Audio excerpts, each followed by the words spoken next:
My childhood Makar Sakranti celebration were incomplete without these crispy Moong Dal Pakodas. पतंग उड़ाना और साथ में पकौड़े उसका अपना ही एक मजा है.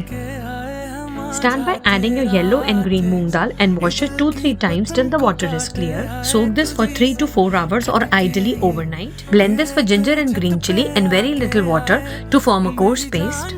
We will add in besan and all our spices. In goes our ajwain, crushed soft and coriander seeds, along with some hot oil to make them fluffy while frying. For vegetables, make sure to add in some grated raw potato or that extra crispiness. Then add in any winter vegetables of your choice like methi, spinach, green onions, even peas goes really well out here. Mix this until it comes together and set it aside. Coat the paneer cubes with a sprinkle of chaat masala and dip them into moong dal batter.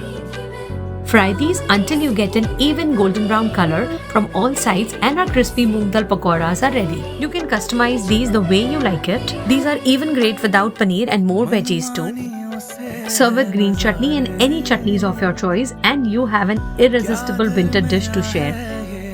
Head over to my blog for more detailed recipe and enjoy.